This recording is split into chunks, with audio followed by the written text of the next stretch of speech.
Hello, and welcome to Tea Time with Brittany Stopolopagus. This is Mr. Garbe, and we're doing an interview with him about some stuff. So, Mr. Garbe, first of all, thank you for your time and coming to the show and stuff like that.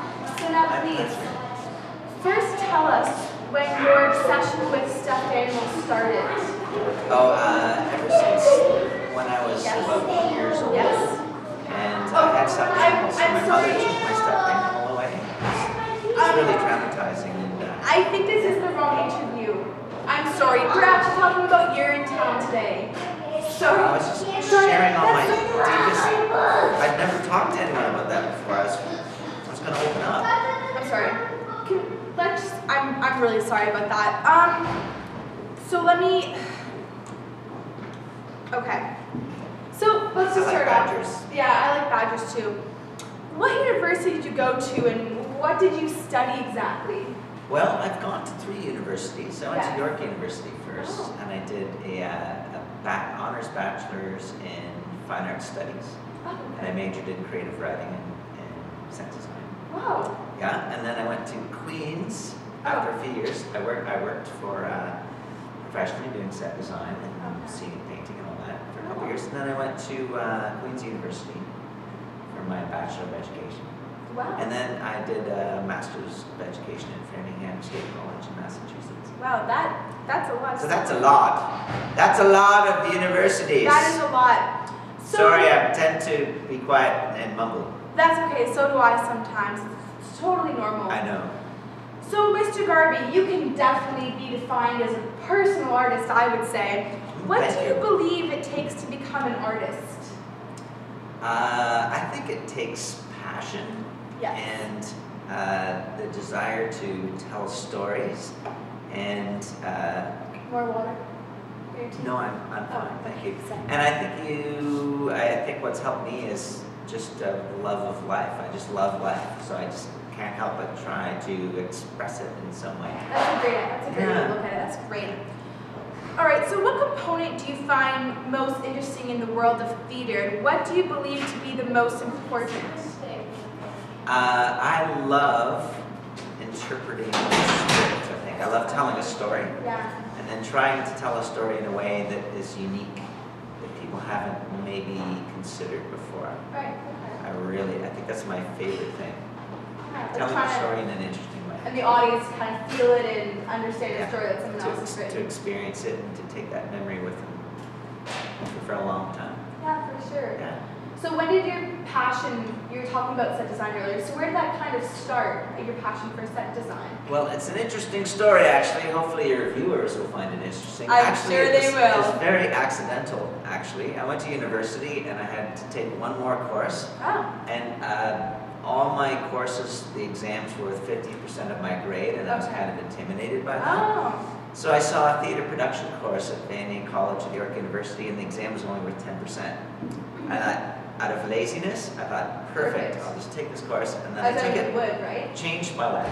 Wow. Totally changed my life, fell in love with the theater, and I've been doing it ever since. That's awesome. Yes, that's It's great. amazing how laziness gets you your dreams, Laziness does get you something. I'll keep that in mind for the rest of my high school career. Take that back to the bank, kids. So, what role do you play as associate director of You're in Town? Well, my job as associate director, first Miss B and I, we break down the script together. We try to come up with a kind of a unified vision of the show. Right. And then I've described it to other people as in basically I'm trying to crawl into Miss B's head. Wow. And to That's different, yes. to convey things or interpret things or direct things or assist in a way that I think would assist her vision. So, and to chime in on ideas. Miss B and I work really, really well together, and I feel anyway.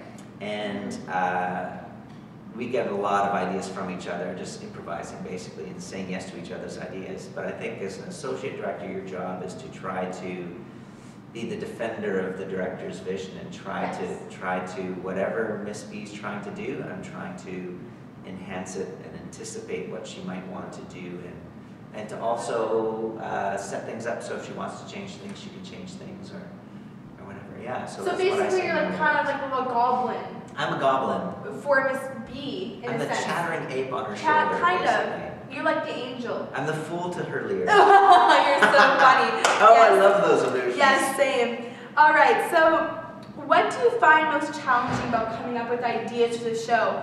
Do you find that coming up with ideas can sometimes really be difficult with the audience and the maturity of the audience? Like, do you have these insane ideas that you're like, oh, I wish I could put this in a show, but you can't because of the audience? Good question. What's Well, the process? I always think of the story first, whatever the story needs. Yes. I don't really think of the audience. I think it's kind of like living in fear. So if you are always thinking about what other people are going to think, Yes. I think you're going to be in trouble. But if you think For about sure. what the story needs and put that as your first priority, then usually it's right. Right. You know what I mean? Like, No, here in for town, we just, we knew people would be maybe freaked out by the title or Yes, whatever, but we of knew the course. story was fantastic, and we had lots of ideas. So ideas are never my problem or Miss Yes. B's problem, Good. but the hardest part for us, I think, is finding the right script. For I sure. think that's the hardest part. For sure. Yeah. So, kind of my next question, kind of leading into that, which Fire works away. perfectly. Is there a certain criteria you must follow when picking the various shows that you do for middle and senior school? If so, what is the criteria for picking the shows? That's an excellent question. The number one criteria that we use is that we have to love the story. So it's It's not got to have guideline. a great story, Yeah, and we have to feel passionately about it. that's great. And then other factors come into it, like the types of shows we've done in previous years. Yes. It's got to have a cast that's expandable, because we want to provide opportunities for as many kids to get involved as we possibly can. Right. So really it's about, finding that story we love. And then all the other periphery issues are kind of secondary things that we kind of check and make sure that it might be the best show.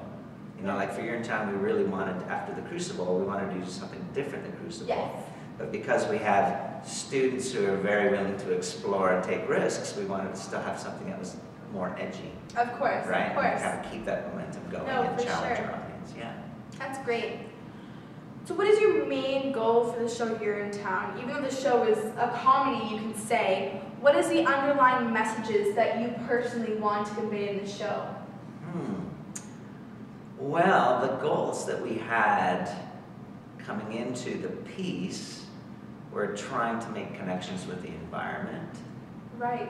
With the We whole were- water shortage. With the water shortage and things, the Enviro Council was doing really great work. Right. Environmental issues are really, really serious. And it's so great in Yeah. a show like this when you can get everyone involved and from different Yeah. aspects of the school. That's You know what I right. mean? It's so great. Exactly. It can go into curriculum, it can go into Exactly. clubs.